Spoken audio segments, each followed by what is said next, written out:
Welcome. Thank you so much for being here. I worked really hard to try to figure out how to start my presentation, and I want to start it by thanking my wife.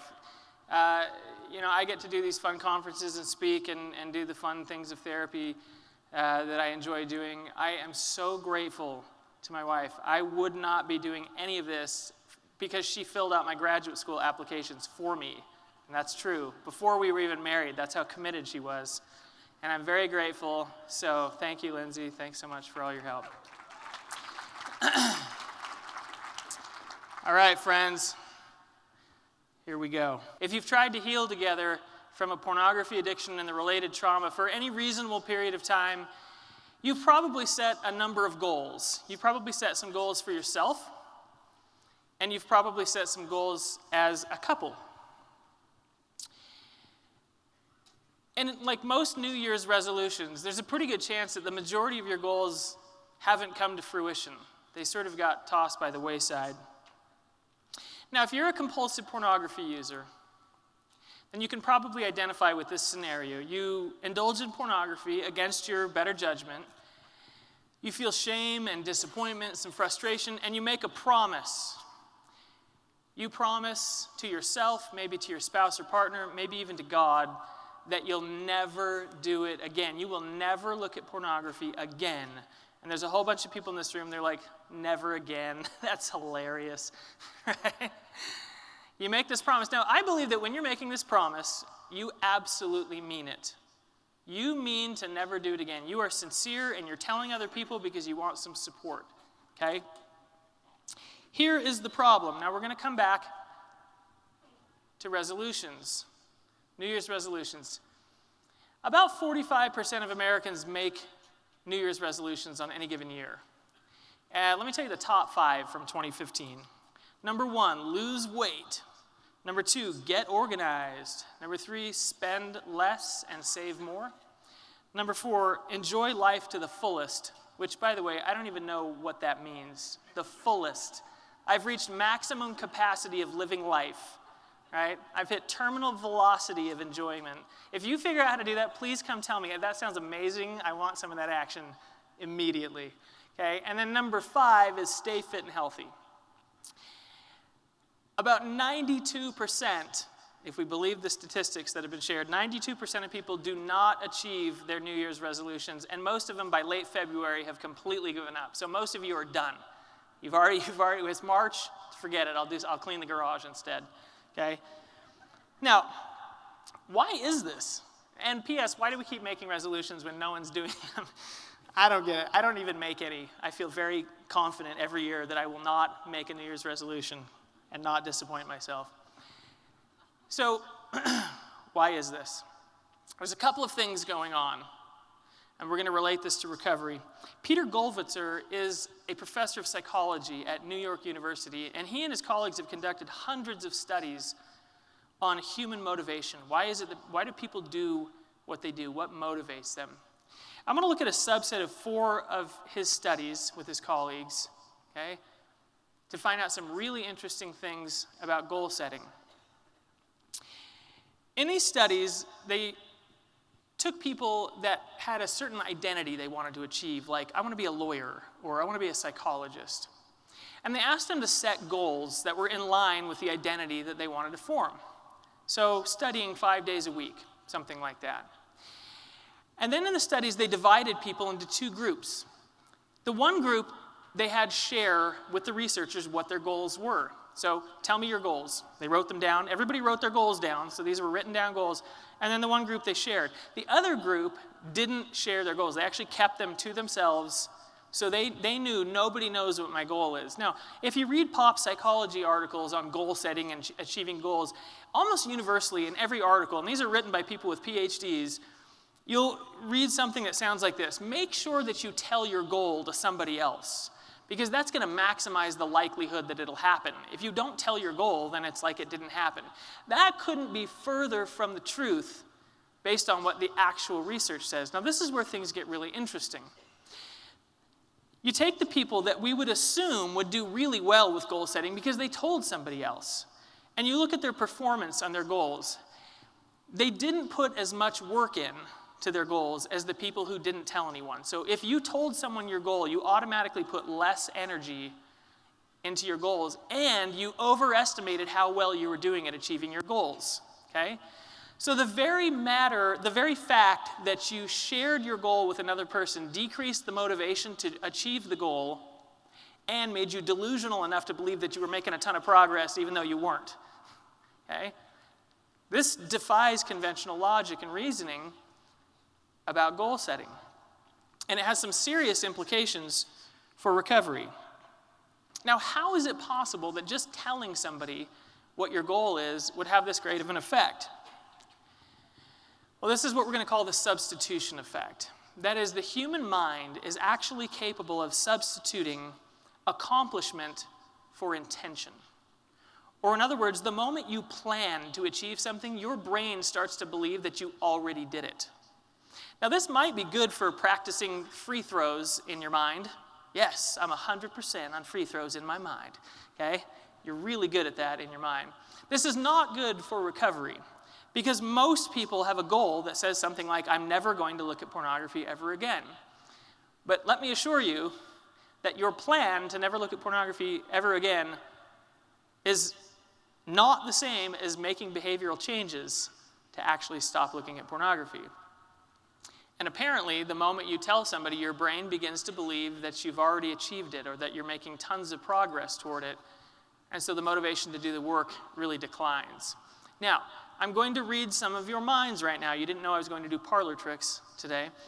Some of you are thinking right now, wow, he just said I don't have to be accountable to anyone for what my plans are and that I don't have to tell anyone. And in fact, if I tell people, it's going to make it worse. Hold your actual horses for a moment. Because there are some people who are partners of addicts that are panicking right now. Adam, don't do it, okay? That's not what I mean at all. What I mean is announcing your grand plans to get into recovery and then having people throw a parade for you is getting in the way of you doing the recovery work you need to do, including being accountable. A few years ago, I decided I was going to learn Italian. I wanted to learn to speak Italian. I already speak Spanish pretty well, and I thought this shouldn't be too much of a difficult transition. They're sort of in the same language family. I was so excited. I got online, and I found Rosetta Stone, and it was on sale. I think it's always on sale, but it was on sale. And it was still pretty expensive, but I bought it, and I was so excited. Oh, I even took to Facebook. My status update, hey everyone, I'm finally going to achieve my lifelong goal of learning to speak Italian so I can one day visit Italy and speak the language while there. I got 39 likes and 18 congratulatory comments from my friends cheering me on. I felt like $1 million. So naturally I went on to spend 1 hour and 9 minutes on Rosetta Stone before never touching it again. I don't even know where it is. It's gone, okay? It's gone into the universe. The universe is learning Italian right now. Okay? So here's the issue. I had already received my digital pats on the back, my digital thumbs up, for what I was planning on doing. And as you and I both know, most of us, what we really want is just validation. Heaven forbid we have to do anything to achieve it. I had already gotten what I wanted, so my motivation to learn Italian was really low. And right before I came in, I thought, I'm gonna share the 2 sentences I know in Italian, but then I decided against it, and saying, please pass the Parmesan cheese wouldn't be very interesting anyway. So the substitution effect, this happens to people all the time without knowing it. And in a little while, I'm gonna tell you a magical trick that you can use with the substitution effect, but we're gonna get there in a minute. Now, this is especially true when people congratulate you on your desire, on your goal, when people throw a parade or get really excited for you. Because what the researchers have found is that what people want when they're trying to obtain a certain way of being or a characteristic or an identity, like your identity is, I am in recovery from pornography addiction, or for a partner, I am not in trauma anymore, I am healthy, I'm whole. When you're trying to obtain that identity, what people want is an audience to validate that they've actually achieved it. When you don't have an audience to validate it, you're more likely to work hard. But when people congratulate you, it's uninteresting. You don't want to do it anymore. So this relates to another issue And that's what I call the binary dilemma when it comes to goal setting. Now, when I first was sharing this presentation with my wife, I said the binary dilemma. She said, you can't say binary because people are going to start thinking zeros and ones in computers and they'll just leave. I said, okay, fine, not binary. How about the black and white dilemma, or the all or nothing dilemma, okay? Or the off-on dilemma? However it works for you, if the word binary causes fear and trembling, we'll call it whatever you want to call it. But I'm going to call it the binary dilemma. When you first get into recovery as a couple, usually the main goal you set is don't look at porn ever again. Okay? That's like the primary goal people set. Don't do it, and then once you don't do it anymore, then we'll be fine and all of our problems will go away. Okay? Which may or may not be true. It's not true. When the goal is either look at porn, fail, or don't look at porn, pass, your recovery has become binary. It's either or. And I'm telling you, when recovery becomes binary, couples fail. Invariably. It's like driving down the road and thinking, well, today's going well so far. I haven't gotten in any accidents. I think I'm doing great. I'm free now to drive with my knees and text because I'm fine. You're always safe until you're not safe. You're always fine until you're not fine. You're always sober until the exact moment that you're not sober. And if you're a partner, you're always not in trauma until the exact moment that you get into trauma. So binary recovery makes people think that they're doing really well unless they're literally in that moment acting out or in trauma or throwing a frying pan or whatever it is they're doing, okay? And that creates some problems because you become a little bit delusional about how well things are going. Or on the other hand, you begin to believe that everything is always bad and nothing is ever getting better because there's always something that needs to get addressed. As a therapist, it's not uncommon for me to experience something like this. A guy will come into my office, and I say a guy because this conversation usually happens with a guy. The conversations with the women who struggle with pornography and sexual addiction and love addiction, as they call it, are a little bit different. It's a different dynamic. But when the guys come in, they'll say things they'll come in looking really happy. They're just in a great mood, there's a spring in their step. They're excited. And another therapist would be like, wow, he's in a great mood. This is going to be an awesome session. I'm the best therapist ever. And when a guy comes into my office really happy, I'm like, what horrible thing has happened since I last saw you? Because he's probably a bit delusional. He's in that space where he's thinking, I made a commitment. So he'll come in and he'll say, hey, how you doing? I'm like, great, how are you? I am so good. I feel really positive and upbeat. I feel excited. My recovery is solid. I feel very sober.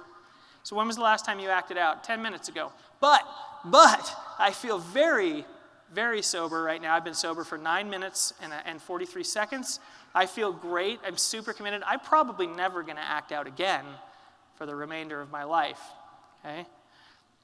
Because he's coming into my office 9 minutes sober. So he's succeeding in his recovery. Because in his mind, as long as he's not acting out right then and there, like in my office, then he is sober and is feeling very positive about his recovery. The same actually goes with partners or spouses of pornography addicts with this binary dilemma. Sometimes a partner will say, you know what, I haven't thrown a frying pan in 48 hours. I feel really emotionally stable. I feel very good, okay? Or on the other hand, on the other side of things, if we don't do all 8 of the items that Adam said in this presentation, we are failing miserably and we're careening out of control to certain doom, okay?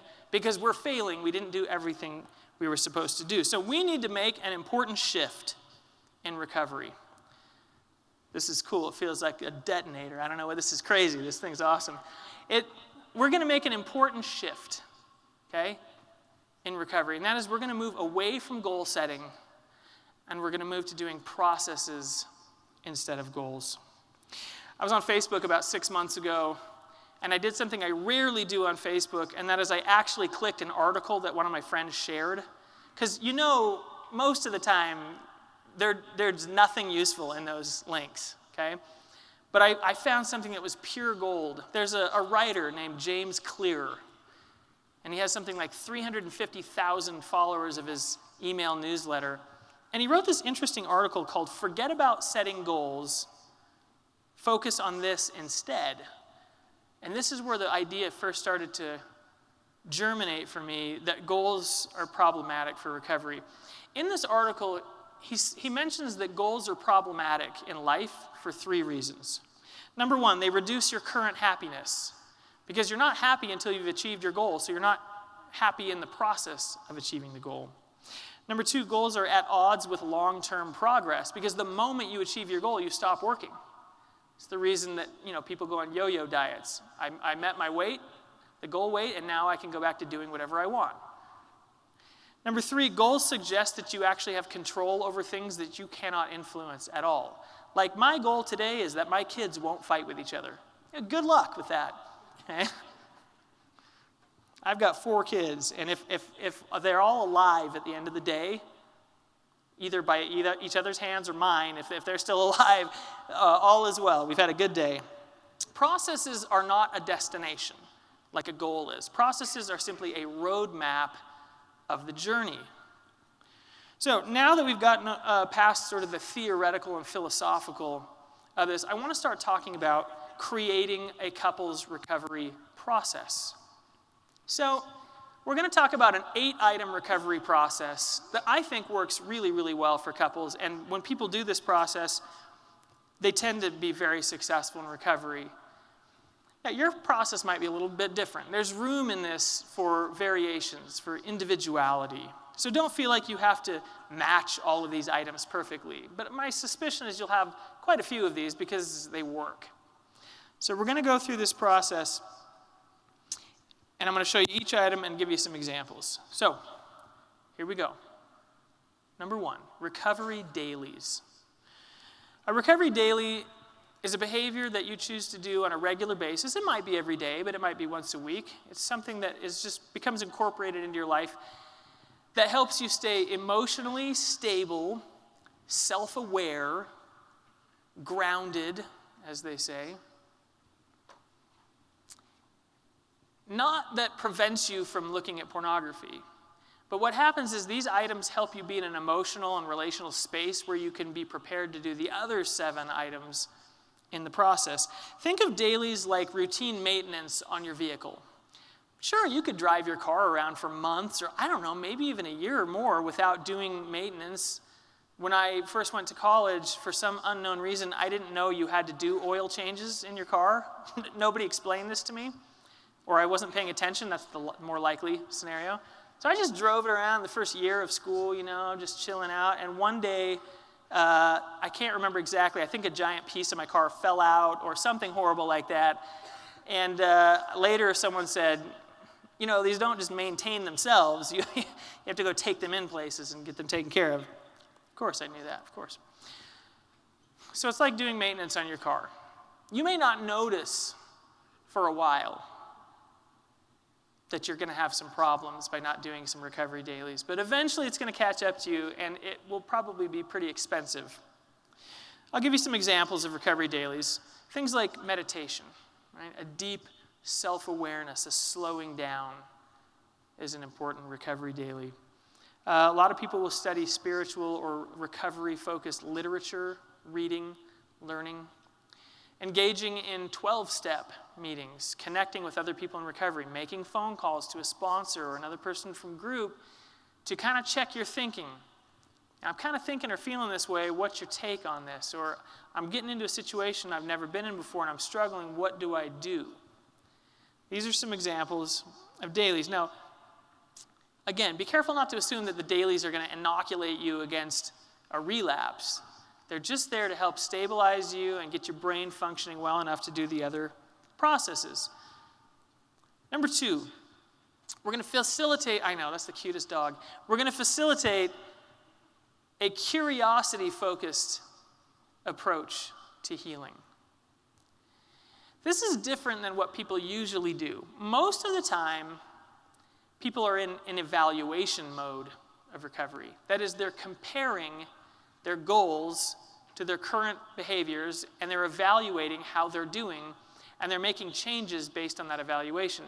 A curiosity-focused approach is a little bit different than that, because normally you're thinking about things like, okay, we're going to evaluate, like, how many days of sobriety do I have, or how well are we doing at rebuilding trust, that kind of thing. This is different. Last Christmas, my son got a board game called Tokaido. And this is not a recovery board game. You don't need it. But it's a fun board game. It's really different than any other board game I've ever played. Because most board games, the ultimate goal is like world domination or hurrying up to the end as quickly as possible and beating all the other players there. Tokaido is different in that the main game mechanic is about slowing down, enjoying the scenery, being curious about the world around you, and reluctantly getting to the end of the board game, hopefully last, because you've gotten to experience more of the scenery than the other players. It's a very, very different approach, and this is what we're looking for. A curiosity-focused approach to recovery, you'd be asking yourself things like, I wonder why I'm feeling this way. I wonder what that means. Or, that's an interesting pattern or cycle that we've gotten into. How did that happen? Or why am I so reactive to what the other person is saying? Not why is my partner such a jerk, but why am I feeling this way? And the answer is not because my partner is such a jerk, just so you know, okay? It's a whole new way of thinking. It's a big shift. It's a major change in recovery. It will take a lifetime of work to move from evaluation to curiosity. But it only happens if you do it on purpose. In fact, there's actually evidence now, research-based evidence, that says that curiosity may be just as important as intelligence in solving problems. And that's a really good thing, because you can't actually control how intelligent you are, but you have a lot of influence over how curious you are. In fact, Albert Einstein once famously said, "I have no special talents. I am only passionately curious." I think he probably had special talents, but he was also passionately curious. Number 3, you're going to highlight your relationship patterns and cycles. Now, this gets really difficult, because usually when you highlight your relationship patterns, you sound like this. If you hadn't said that mean thing to me, I wouldn't have done the thing that I'm completely justified in having done. That's typically how you highlight the patterns. That, of course, brings on quite a bit of defensiveness in people, and things don't tend to go well. In fact, often that type of highlighting of the pattern will throw you headlong back into the pattern that you're trying to solve. So I'm going to tell you what you're going to do differently when you're highlighting patterns. You're going to highlight your own part in the pattern first. And this is not a self-shaming fest, right? I'm the worst person in the world. I always do this bad thing. That's not what this is at all. We're going to go back to curiosity again. You might say something like, I'm noticing I'm getting really defensive right now. And typically when I get defensive, I start throwing frying pans. But we're all out of frying pans. Typically this is what I do. And I'm kind of wondering, when I do that, what happens with you? What do you feel? What do you do?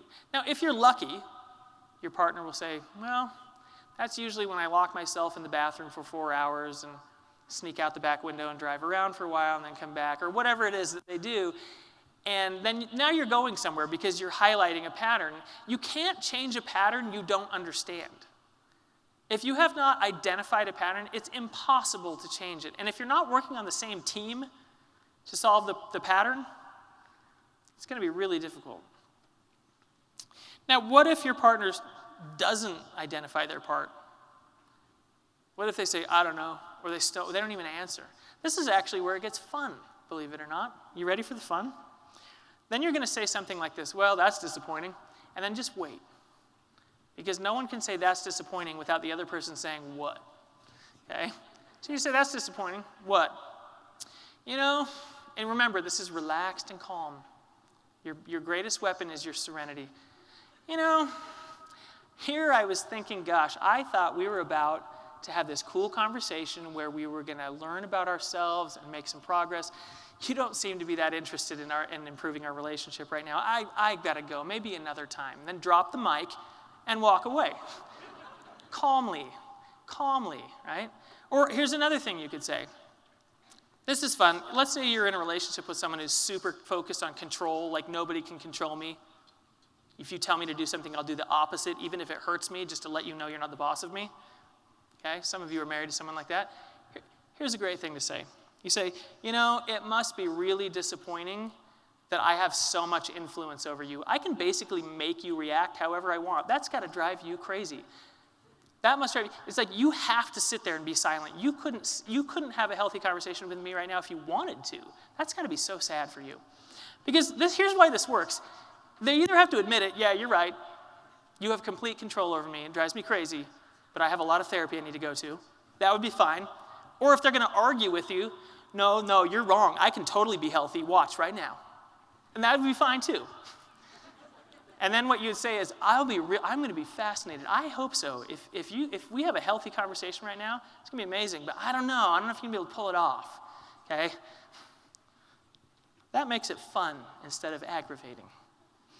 All right, so now let's go to number 4. We're going to reframe your couple conflict, your relationship conflict, as a diagnostic tool, not as a sign of failure. Most couples, when they have conflict, to them, it's evidence that something has gone terribly wrong, right? We had conflict. That must mean our marriage is in danger and something bad is happening, and we must solve it right now. One of the things that really freaks my clients out, they'll come into my office and they'll say, we had a huge fight between sessions, and then I'll say, thank you, this is wonderful. And they're completely confused. And then I'll say something like, if you hadn't fought between sessions, we would have had a really boring session. And I didn't want a boring session, so this is exciting. Thank you for having a fight. Because now we have a diagnostic tool. That is, we can look at the pattern and the cycle and what happened, and we can learn something from it. Remember, we're in a curiosity mindset, not an evaluation. So I'm not evaluating that the conflict means something terrible is happening. I'm curious about how on earth it happened again. This is the thing that we always do. What is it about our pattern that gets us into this space? And I'm going to tell you this right now, and this is hard for some people to take, but even once you get into recovery, you're going to have conflict. Conflict is normal. It is inevitable. I think in a lot of cases, it's a good thing, okay? Because if you didn't have any conflict, how would you ever learn anything? How would you ever see the world from a different perspective? Now, I'm not saying abuse or verbal cruelty is okay. That's not what I'm talking about. I'm talking about healthy conflict where two people disagree on something and they have to work really hard at addressing it. Please understand that when you get into recovery, it's not necessarily going to solve all of your conflict problems. If you believe that's the ultimate goal, then you have some work to do. As a side note, some of you, and this is not everyone, you have to be a little bit cautious about this. Some of you don't have a good history of dealing well with other people's negative emotions. Like, the other person will say, well, I'm really sad this happened, and then you're like, why are you yelling at me? Well, I'm not. You're yelling again, right? Okay? You need to check yourself before you assume that your partner is a terrible, cruel animal. You need to check with yourself and say, do I have a low tolerance for other people's emotions? Okay? Am I amplifying what's happening? Check with your closest friend who you know will never lie to you. That if you say, do these pants look good on me? They're like, no, they look horrible. Please take them off, but I still love you. That's the friend that you want to ask. Okay? That's the only person you can trust. All right. Number 5, seek personal serenity. This is pretty difficult to do.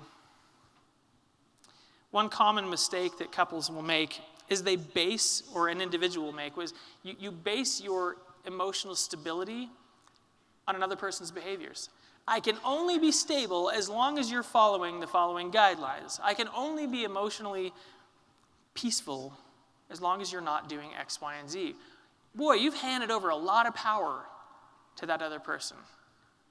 Okay, you just said, here you go. Can you just go ahead and treat me like a marionette with my emotions and dangle me around? I'd love that. Okay, now this is difficult to do. I'm not saying, just decide not to let them manage you. Oh, okay, cool. Flip the switch. I'm good. It doesn't work like that. This is years of work, okay? Lots of partners of pornography addicts will focus heavily on, if you're not in recovery, I can't be okay. I cannot function if you're not doing your work. And lots of addicts will say, I'm only going to do an equal amount of recovery work to what you do. So if you only do, 10 minutes, that's the max that I'll be doing, because I can't do more than you, right? Because we can't do that. That's not going to work, right? So my serenity is based on my recovery work, my serenity, everything is based on how much you're doing. You're just handing over influence. Like, here you go. Can you just control me? I would love that, okay?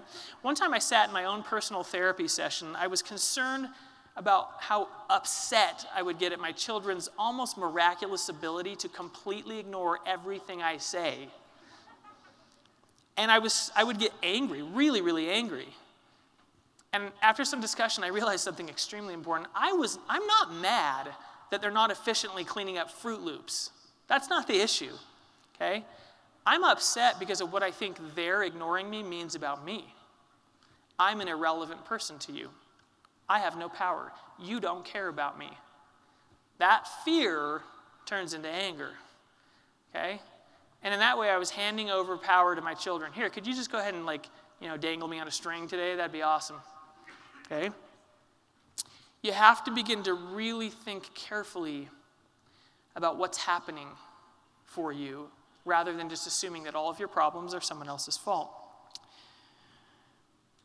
If you want something to ponder as you're trying to learn how to find serenity in your life, may I share the classic serenity prayer is found in the 12-step literature. I'm going to share more lines than you normally hear from it.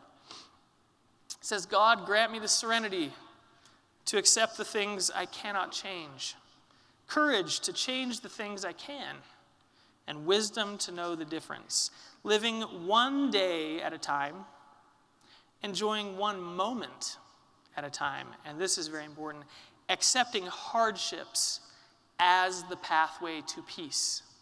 Now, this is a new mindset for many of you, because a lot of you believe that the lack of hardships is the pathway to peace. If I can just get rid of all these annoying things happening to me in my life, then I can have peace. And the serenity prayer would have you believe otherwise. Hardships are the pathway to peace. That will take a while to chew on. Number 6 of 8. Replace fairness with acceptance. Many people, both pornography addicts and their partners, in early recovery especially, have an overemphasis on fairness in their lives. Life is supposed to be fair. It's not fair that I should have to struggle with this. It's not fair that I have to be married to an addict. It's not fair that I got lied to before we got married. It's not fair that I'm always the one in trouble. It's not fair that other people have a better life than I do. There's a huge emphasis on fairness that happens for people. And it's not unreasonable. Our parents accidentally taught us that life was supposed to be fair when they tried to cut the cake exactly down the middle with a 1 millimeter knife, okay? And when we screamed, they said, it's okay, because you can have this piece of cake and 3 Tootsie Rolls, and that ought to make up for the extra cake that your brother got. And then we went, okay, life is supposed to be fair. So now I know that, and every time it's not fair, I'm going to flip out, and I'll get Tootsie Rolls, okay? Fairness, my friends, is an enemy to your serenity. And it always will be. It is true that there are things in life that are absolutely unfair and that must be addressed. Things like racism and child abuse. We don't just accept those things. There are things that must be addressed. But I can tell you right now, if your life was entirely fair, you would never grow up. Ever. And in your immature state, you could never build the kind of relationship you want to have anyway. So be grateful for the unfairness of life, because it helps you grow. Now, some of you right now, let me read your minds again. You're thinking, okay, so what? I'm supposed to just let all the bad things happen to me and be okay with it? Just accept it? Yes. No, I'm just kidding. No, that's not what you're supposed to do at all. What you're thinking I mean when I say acceptance is actually something called learned helplessness. Let me tell you the difference. Learned helplessness is giving up. It's choosing not to act because you believe that your actions will yield no acceptable results, There's no point in doing anything because it's always going to end up the same way anyway. That's learned helplessness. It's depression.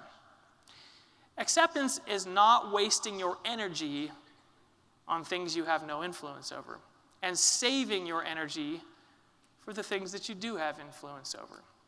I can be mad all day long that gravity doesn't work the way I want because I really want to be able to fly like I do in my dreams. Okay? And I might even be able to control my experience of gravity by going up in a really expensive airplane and dive bombing toward Earth and having like a minute of an anti-gravity experience. But that doesn't change how gravity actually works. And I can be angry for the rest of my life, or I can learn to start accepting it and making different choices. Maybe I'll learn to become a pilot, but I won't because I'm afraid of heights. So there you go. May I invite you to make a daily practice of learning to accept the things you cannot change. Accept the things that are what they are. And it's work to try to differentiate. Let me give you an example. I love a clean space. I love a clean, uncluttered space. It helps me get more done. I can focus. Now, if you've ever driven in my car with me, you might disagree with me because my car is kind of gross. But I don't have to accomplish anything in my car other than not dying. So my car is less of a clean space than maybe my office is. But at home, there are 4 miniature human beings going around trying to throw everything I own on the floor all day, okay? Because it's fun. And sometimes I get really mad because we just cleaned the place. And I get so angry, and I get mad, and I yell at people, and I say, you get over there and you clean that up, okay?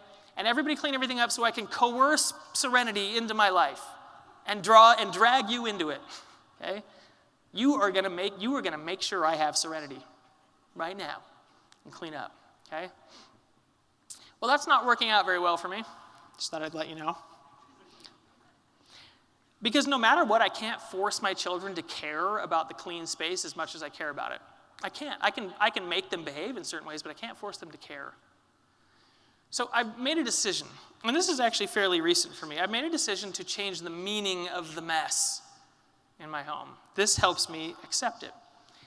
Instead of the mess meaning that my children don't love me and they're enjoying torturing me, they're sadistic, okay?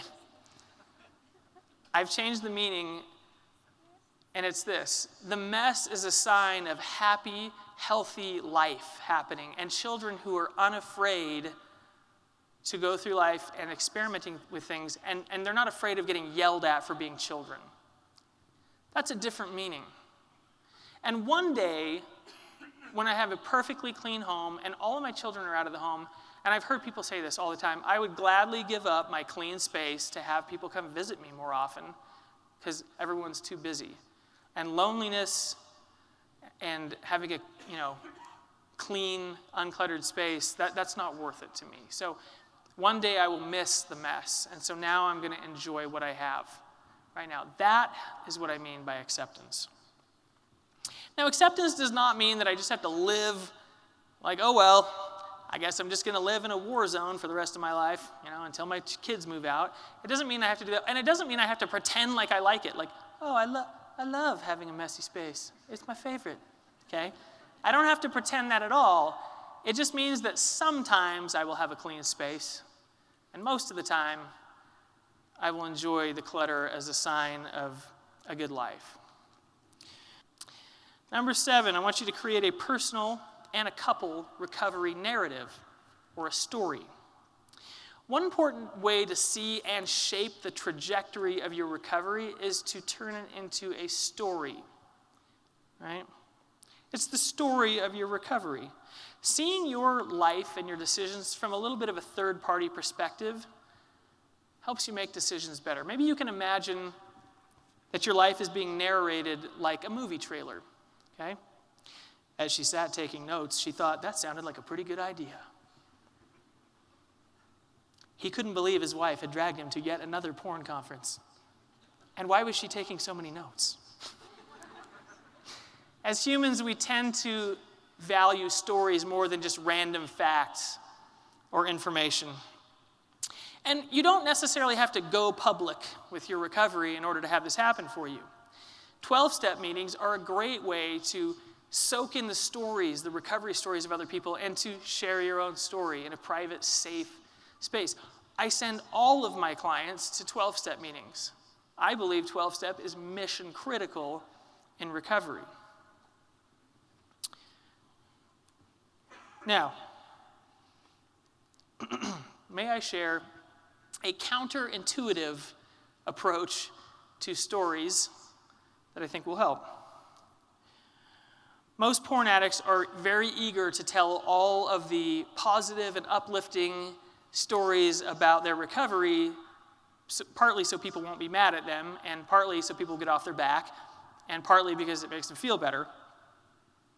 But remember, we talked about the fact that sharing what you're planning on doing, or even what you've done to work toward this identity you're trying to create, is actually counterproductive to achieving your goals. So I got to tell you, the people that I work with who fare the best are the ones in early recovery especially who will say things like, I know things are going a little bit better, but boy, I have a long way to go. Or, I reached my 6 months of sobriety, but I don't want to get overconfident here. I'm still trying to live one day at a time. Those people do much better than the ones who are like, all right, 4 days of sobriety, I'm ready to become a therapist and solve everyone's problems, right? That kind of stuff. If you're a partner, this is the magical trick. And it's so magical that I can say it in front of the addict and it still works. You ready for this? Like, what is this? This is going to be amazing. Especially in early recovery. When the addicted person comes and says, hey, I want to tell you I had a really successful experience. I did so good. You were gone for 4 minutes getting the mail and I didn't look at porn. I was so proud of myself. Okay? Instead of doing what you would normally want to do, which is like, oh, that's awesome. Way to go, man. High five. I've got a parade outside. Come on out. Let's go do that. Okay? Let me invite you to say, you're not being mean or rude. You're just saying, well, that's interesting. That's interesting. I'll be fascinated to see if you can keep that up. Let me know how that goes. Because there's no validation happening, and that increases the motivation to keep doing it because they're not achieving their recovery identity as quickly. Okay? That means addicts, you're going to have to get your high fives and your praise from your 12-step group and your sponsors. I'm sorry, it's for your own good. Okay? Later in recovery, it's okay to share some small high fives, some high threes. That would be fine. Okay? That would be all right. But when you get overly excited, it decreases people's motivation to work. That's why my therapy clients come in and they'll tell me about their successes. I'm always just like, okay, all right, well, let's see how this goes next. They don't get parades because I don't want to undermine their recovery. And if I throw them a parade, I will undermine their recovery. Okay?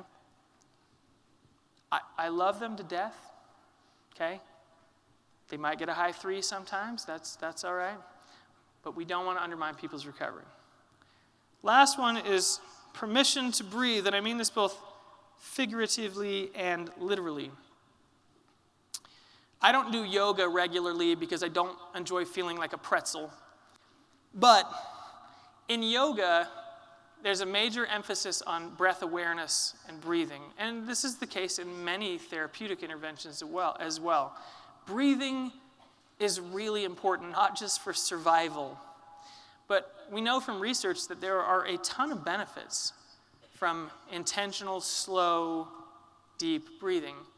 It reduces the risk of hypertension, can reduce anxiety, can lower your risk for heart attacks. Okay? Intentional breathing is really important. Now, I say intentional breathing, and it sounds kind of ridiculous because we all breathe automatically without having to do it. Can you imagine going through life having to breathe on purpose? Okay, in, out, in. You would never get anything done, right? Ever. So thank goodness that we breathe automatically, but I want to show you what this is like. I want you to take just a second, and I want you to breathe on purpose. Almost 100% of you will note that you breathed deeper than you were previously breathing the moment you did it on purpose. And that's what we're going for. deep, slow, methodical, intentional breathing. It's probably why people say count to 10 when you're upset. It's not the counting that's healing, it's the breathing. Figuratively, you can give yourself a chance to breathe or to rest too. Nobody can go at 100% all of the time. Nobody should go at 100% all the time. You will burn out. A couple nights ago, my 6-year-old was bemoaning the fact that he doesn't get a leisurely experience waking up and eating breakfast and going to school and getting dressed. It's usually like a mad dash panic attack to try to make it on time to school.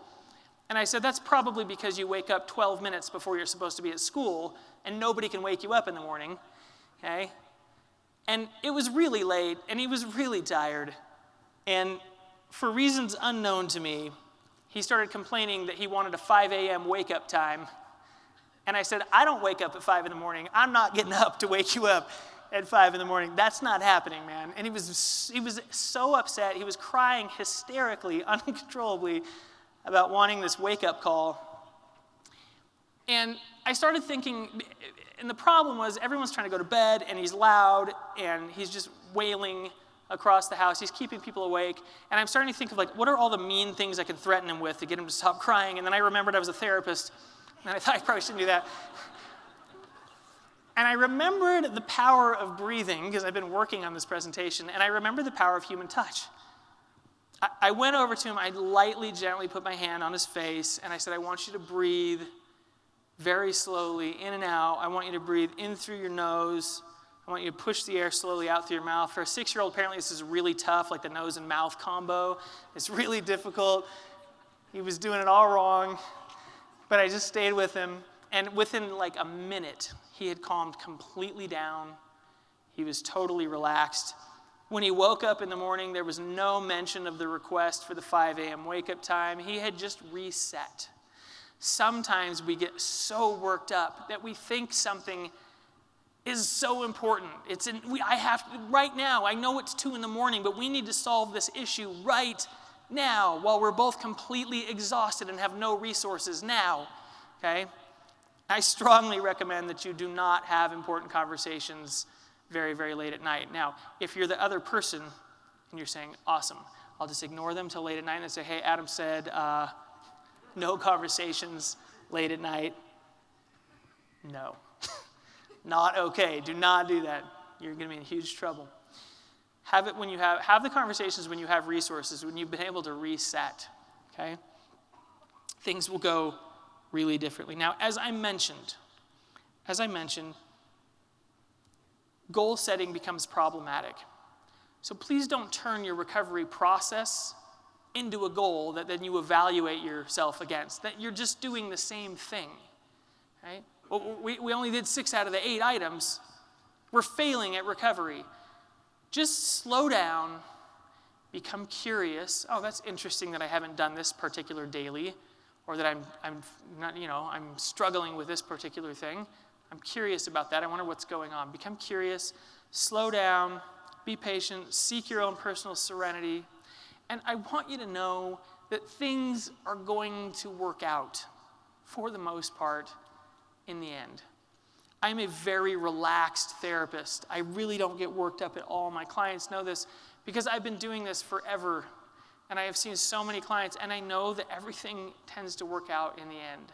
I don't get panicky. Some people will come in, I'm ready to leave today, I'm ending my marriage today.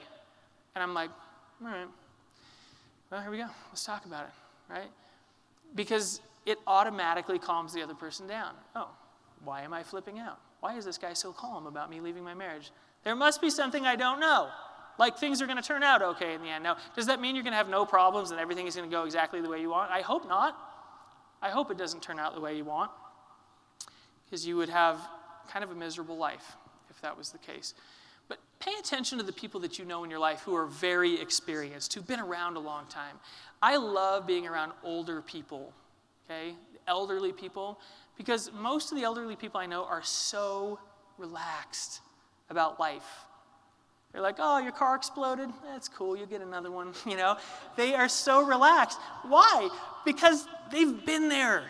They went through the Great Depression. Everything turned out okay. Everything works out in the end, Okay? They learned to trust the process of life. And they learned that when they trust the process, things tend to work out okay. And if you continue to work at this, you will learn to trust the process as well and know that no matter how hard things get, things are going to work out for you in the end. Thank you very much.